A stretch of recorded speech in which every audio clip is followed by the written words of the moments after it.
Hello everyone, my name is Song Choi, and for my ICS 426 presentation, I will be reviewing a security policies from the HPD, or one of many policies from the HPD, Homeland Police Department. So this HPD policy to review is one of the many policies they have. It's issued on April 8, 2014. Policy number is 8.02, and basically it's entitled Security Breach of Personal Information. Right, so before I further go along with this, evaluating this review, do note that most of this is opinion based. And to start off, I'm going to, the policy actually has descriptive enough to include some definitions of terminologies, and I thought it was very useful that I should add it to my evaluation. So first one is encryption or encrypted. This is pretty sure every ICS student pretty much knows what this means, but for those that probably don't, it's basically it's one of the ways to secure our data, in that data cannot be accessed without basically having a password or a key.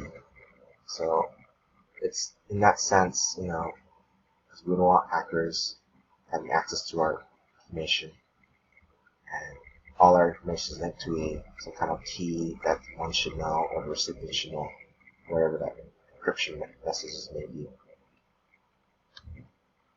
And the second terminology is personal information. That's another big one. Basically, the policy kind of classified what was considered personal information here, and so I thought it was kind of important to understand what is personal and what is not.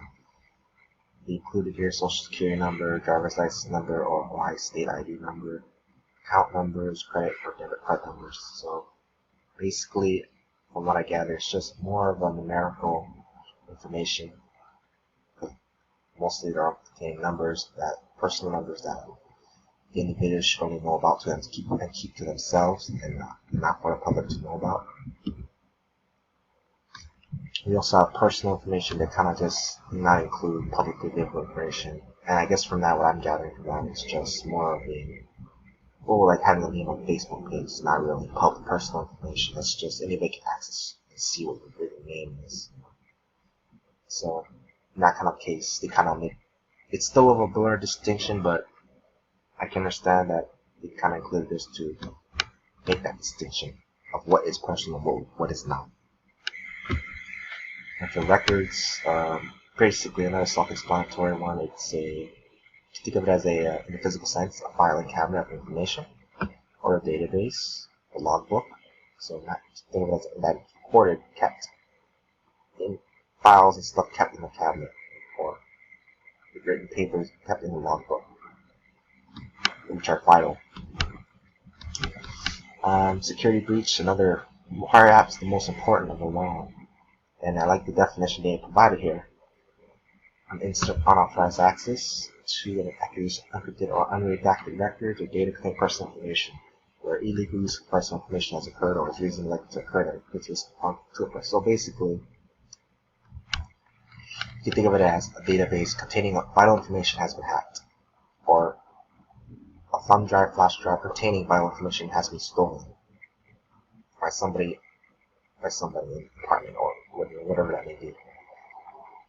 So something that's going to cause harm, that can possibly potentially release sensitive information because of these stolen data. Alright, so now we're going to begin our nitty-gritty part of the policies. And the first one, the personnel notifying the commander upon discovery of notification of security breach occurring. Yes, sounds kind of self-explanatory. I really thought this was a good first step. I don't see how they could possibly improve from that. This is usually your first response to anything these days, so strong response to actually notify somebody, in this case notifying the higher ups, and that is a good sign, and letting them know what is going on.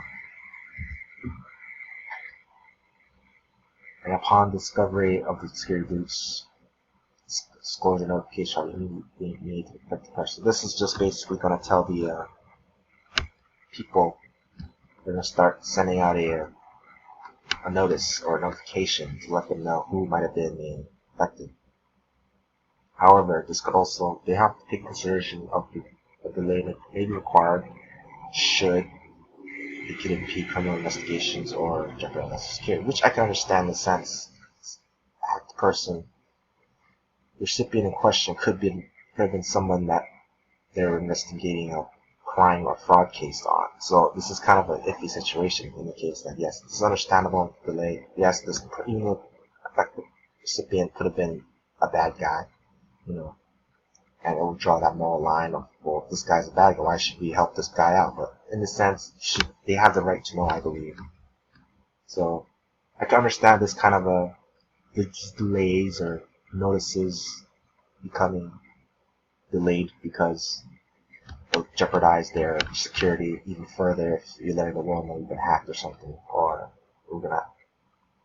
this person in question just happens to be a criminal in some way. So you have to tread carefully in these kinds of situations. Right, and this next policy just basically is going to describe what will be included in the notice, and I thought this was pretty general, and this was going to be basic and common knowledge, I thought. Describing incidents, and it's going to include personal information affected. I think that was a big one. What was affected, what was carried out or exposed of that person. So that was a big one. And basically, they're going to give them the necessary steps to keep them from panic and to maintain their vigilance. And also, they're going to the person can call for information, telephone numbers for the affected recipients, and write advice, basically, right? So basically, they're just going to keep calm and tell the person to just try and stay vigilant, and just going to ensure everything is, try to ensure the damage is done in the least possible way. Right, and the next one is just going to address the notices of many methods of sending these notices out to the affected personnel. One way is the written notice via mail. Okay, that might take the longest, but information these days. Perhaps the fastest would be the email. You know, email is the probably fastest way to receive information. So yes, I'm glad HPD is excited. Keep up on that. Emails, notices. And the third way is telephonic notice. Telephone by email by notice by telephone might be another interesting way to get our message across. No qualms about any of these methods, because these are more like common knowledge. So it's understandable why contacts can be made through either through mail, email, or telephone wise. So it sounds pretty general and common knowledge of what they should do. But another note, a substitute notice, was an interesting one from what I gathered here. And what I thought was interesting was the conditions met. As you can see, the cost of providing notice exceeds $1,000. So this will only be issued if one of the conditions is met, and that is that cost of notices exceeding $100,000. It's interesting. Looks like HPD is on a budget or something. And the second one was even more interesting. The effective size of the personnel involved. So apparently 20,000 people. Yeah, that is a lot of people for one. But I also thought when I read this that it seems more of an arbitrary number than it really is, and I really think every individual has the right to know, regardless of the size. But at the same time, I can understand why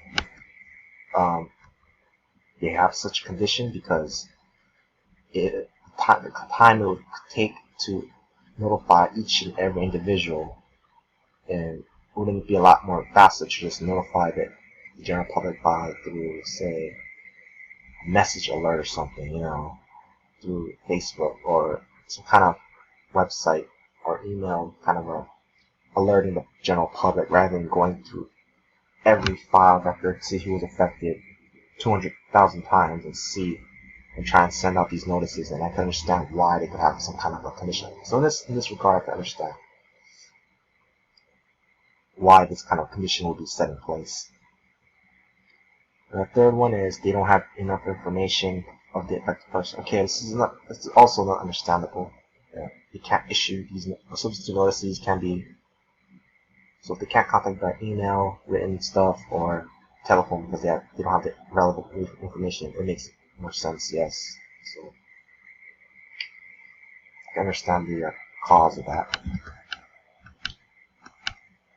And right, and the HPD is unable to identify a particular affected person.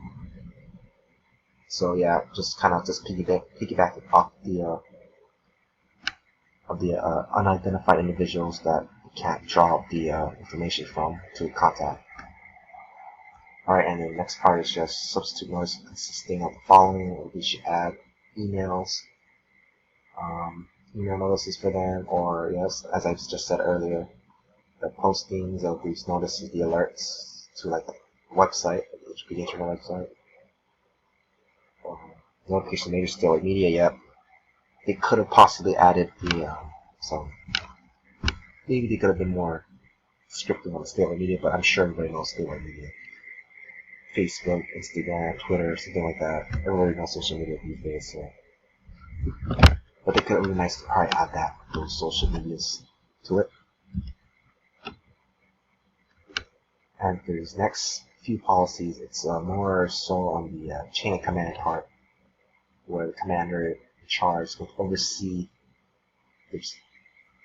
that when the breach occurs, there's a commander that's in charge of this. It's going to see this through and begin issuing the notices to the affected personnel. The other one also states that the commander is also responsible to prepare a written report to the legislator within 20 days after discovery of security breach. So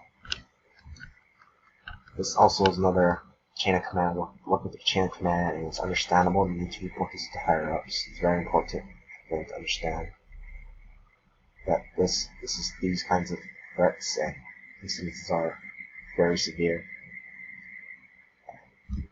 And these reports, that's going to contain these information. This is what's going to contain in the reports. So you have detailed information, the nature of breach, the number of individuals affected by the breach, copy of notice which security breach was issued, number of individuals. Yeah, I thought these were all self-explanatory and useful in what they should, and very concrete in what they should contain in these reports.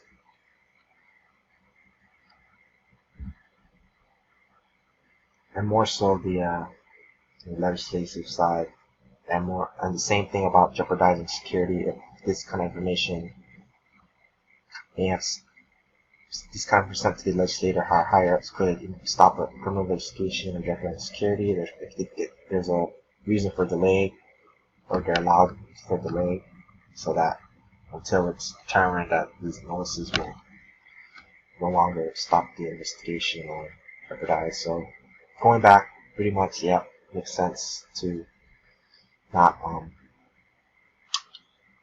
let all of a sudden let the world know your exposure or your vulnerability all of a sudden, because that just allows more hackers to jump in on the situation.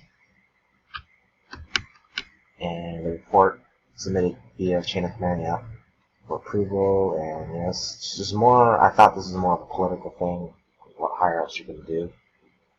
So yeah, I thought that was a pretty generic way of how they're going to handle these things in these situations. Report shall be a letter for addressed to Speaker of the House of Representatives, President of the Senate. Yep. So eventually, at some point, they'll get up to their nitty gritty, possibly even the president themselves. So it's just really following the chain of command protocol, and understandable how they could get their message across. Alright, and so for these policies, you can actually look up the PDF file. It's very informative, I thought, and you can also look at this policy page in the second link, list of many policies. So yeah, this is going to conclude my presentation, and thank you for listening.